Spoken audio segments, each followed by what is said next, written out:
All right, hi there, and welcome to MSL 102 Lesson 02 on Team and Squad Tactics, focusing on the basic components. Now, this is the second part of a two-part series on the basic components. If you haven't already watched the first video on the overall composition of an infantry rifle squad and the information about the squad leader, you might want to go back and check that out first. Now, my name is Captain Silver Beatty. I'm an APMS at the University of Montana Grizzly Battalion, and I'm going to be leading you through this lesson. Now, you already know, if you've watched some of my videos, that QR code right down there is going to lead you to an exact website version of this lesson that I'm about to lead you through. Now, some of the benefits with that: number one, you'll have it on hand. You can go through it at your own time.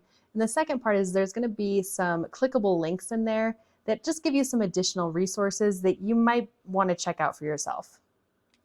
So let's dive in here. Now, here are those lesson read-aheads and resources that I was just talking about. And with this lesson, there's not very many.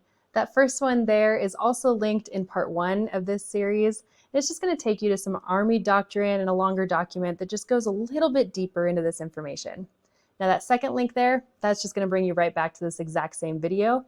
But if you do scan the QR code, save the URL, and have it for later, you can easily access this video later if you really want to. So, why does this lesson matter? Well, understanding the basic components of an infantry rifle squad is pretty critical to your success as an Army lieutenant.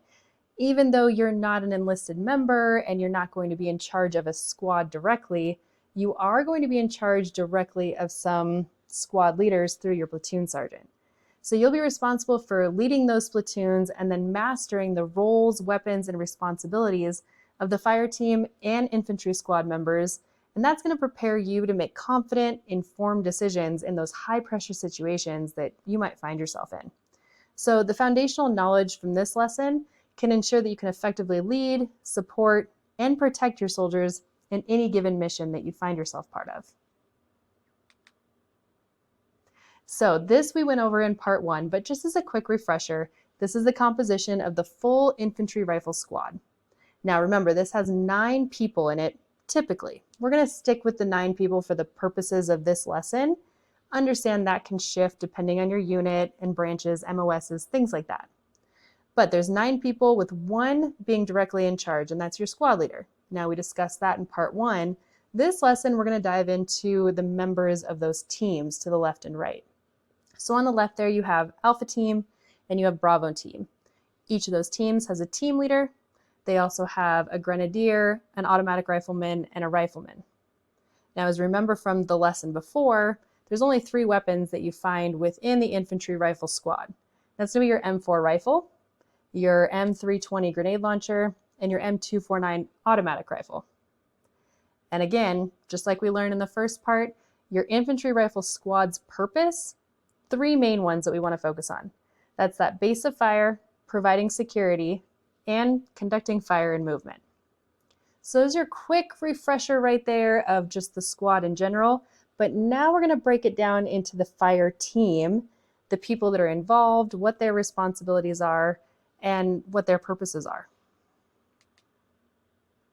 So our learning objectives for this lesson, we're going to expand on that organization of the rifle squad, and like I just said, we're going to talk those roles and responsibilities of each squad member. So, what does the organization of a fire team look like? Well, you saw it on the other diagram. We're just going to blow it up and only put 4 people in it. So in one team, you're going to have 4 soldiers. That's your team leader, your rifleman, your grenadier, and your automatic rifleman. So 4 team members, 4 positions. Those weapons are going to remain the same as what you saw before, where you have a rifle, a grenade launcher, and that automatic rifle. All 3 of those weapons are found within this team. Now, what's the purpose of the fire team? Well, they have different weapons for different types of targets. It kind of makes sure that there's a balance of firepower, because as you can see, there's a rifle, it's actually 2 of them, and an automatic rifle, which work very differently. And then, of course, this idea of simplified logistics. It's easier to just have certain weapons assigned to certain people, and then we just know that there's 2 people that can do this job, 2 people that can do this job in terms of the entire squad. Now, you can pause it right here, take a screenshot, take a quick picture so that you understand this diagram as far as the ranks and weapons for each person go, but we're actually going to go into that a little bit more as we talk about each member of this team. All right, so what do you think? Why is the fire team critical to the success of all tactical missions? Well, the team leader leads the team members by personal example, and they actually have the authority over all of their subordinates and the overall responsibility of all of their actions. We like to say that leaders are responsible for what their people do and fail to do. So the team leader takes on that burden of weight, if you will. Now we say centralized authority. That right there enables the team leader to maintain troop discipline, unity, and then just act decisively. So we say centralized authority. We're saying there's one person in charge of the other 3 people within that team. So it's your team leader, and they're directly responsible for the other 3. So when we looked at the weapons, somebody carries something different. They're not all carrying the same thing. So why? Why not just have everybody carry the same weapon, especially the one that's most casualty producing? Well, the fire team has to be able to engage and destroy all kinds of different targets. And they're going to meet those different types of targets right out there on the battlefield, right? So those different weapons that they carry give the team a balance of firepower. It simplifies their logistics of supplying ammunition, and the load that each soldier has to carry kind of equally balances as well. The heavier the weapon, the less the gear, ammunition that a soldier can also carry, and the less they can maneuver. So we don't want everybody to have a heavy weapon with a lot of ammo because they're just not going to be able to move as effectively. We want people that can be fast with lighter weapons and not have to be so fast because they've got the bigger weapons. That way we can pick and choose who we need to be where and why. So, centralized authority, that's your team leader when it comes to the fire team, right? So who is that team leader? Well, they control the movement of the fire team, and that comes as a directive from the squad leader. They control the rate and the placement of all teams' fire.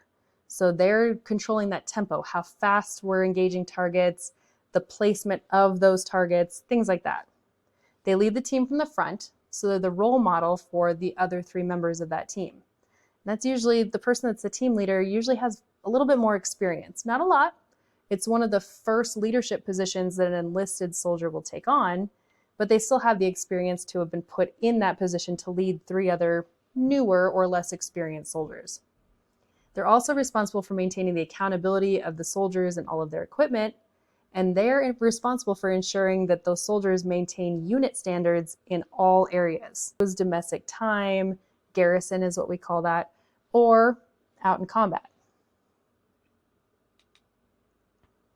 So what are their responsibilities when it comes to operations?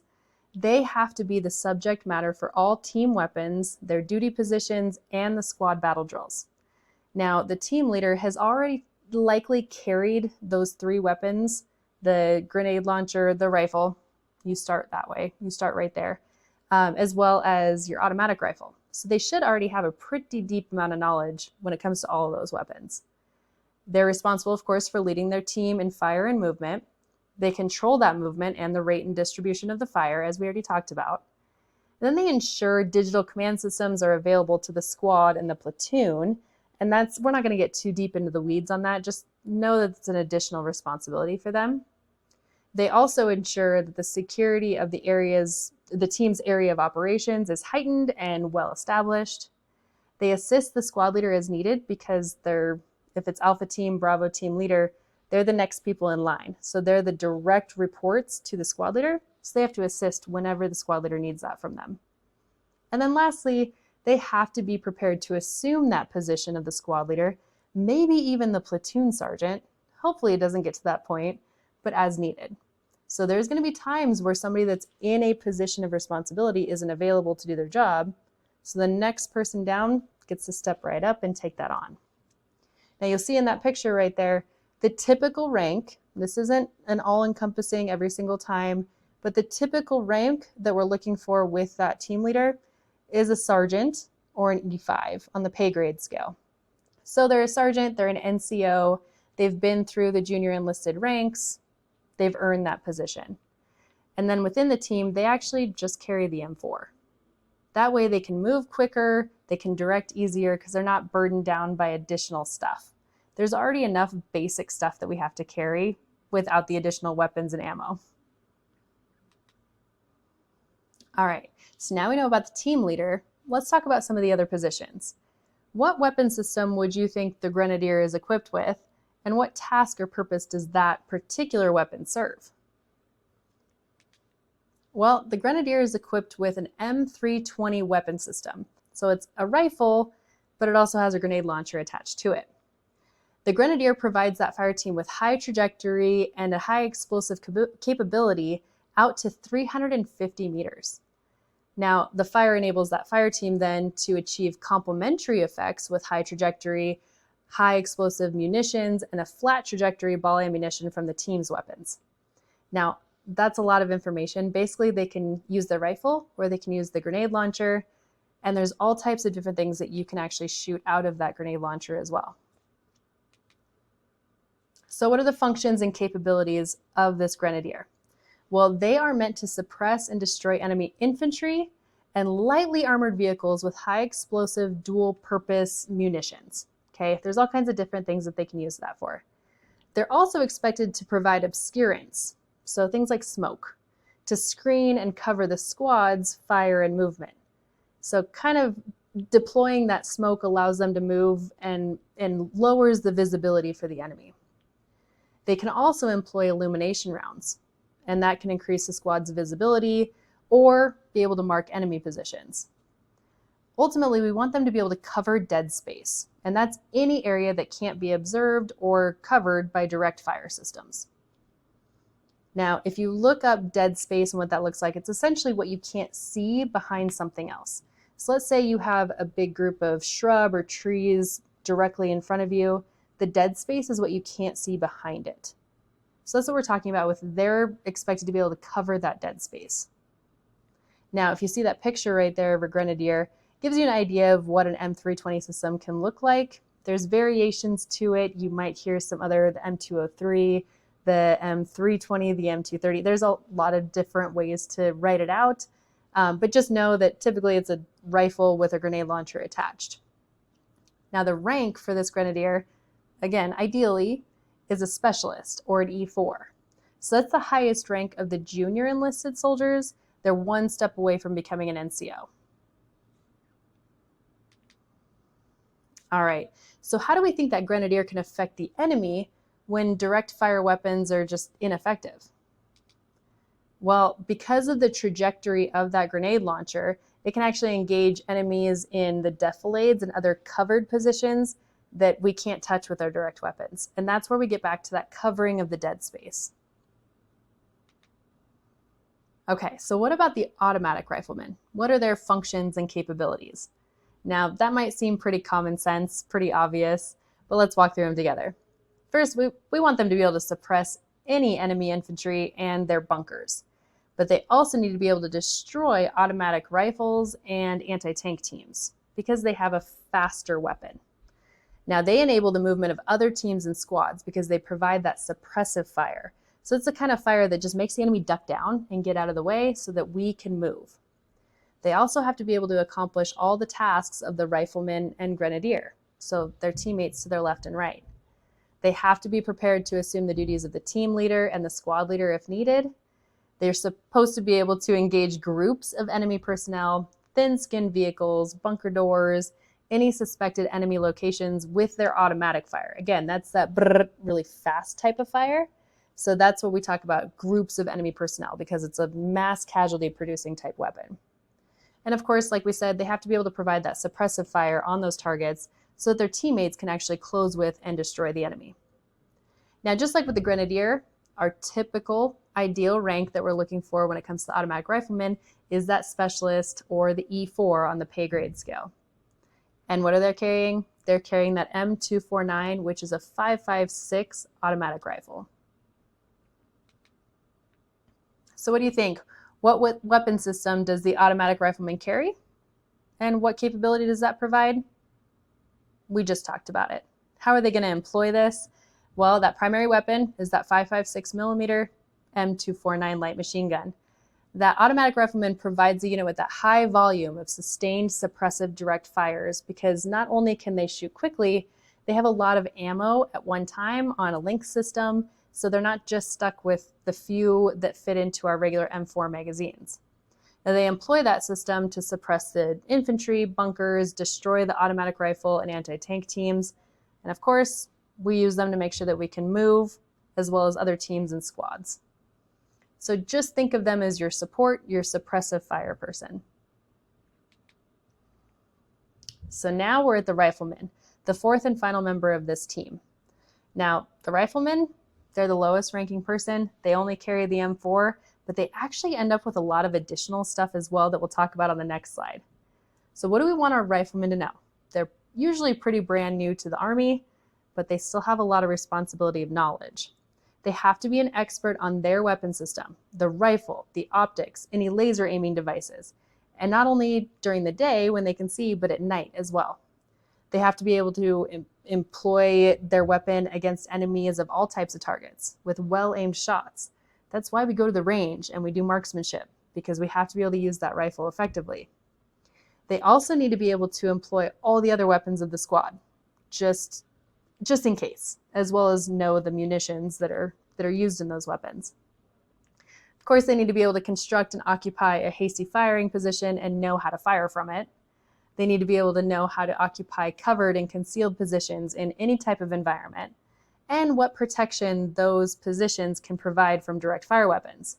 They also have to be competent in the performance of those tasks at night using their night vision devices. Now, of course, we want them to be able to fight as part of the unit. That includes proficiency in their own individual tasks and drills, and then of course know the duties of their teammates and be prepared to fill their positions as necessary.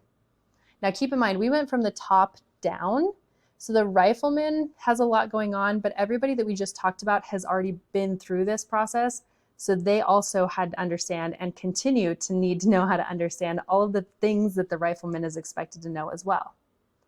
Now, when I said they're usually pretty brand new to the Army, the rank that we're usually expecting in the rifleman is in those private ranks, typically private first class or an E3. So has graduated basic combat training, has graduated advanced individual training, and now they're fighting with a team at their first real position in the Army. And as a rifleman, they only carry that M4 or that 5.56 rifle. Now that was a lot on that slide, but remember there's also other things that we expect of them. And now this is where you can kind of start thinking in ROTC terms, that junior ranking, most junior ranking person in your team or squad, if you're out on leadership labs or doing some other lanes at an FTX, you can expect them to cover things like paceman, compass man, near or far side security. They're the in-route recorder. They could be the ammo bearer. And of course, almost everybody ends up on special teams, right? So that's your enemy prisoner of war team, your aid and litter team, demolition teams. And those all come, you'll start hearing those during op orders, operations orders. Those all kind of get pinned on them in the moment during that operation order. But those are things that are needed in real life too.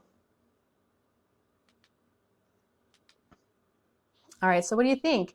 How would the success or failure of that whole fire team, all four of those people, the success or failure actually influence the potential for your platoon mission success?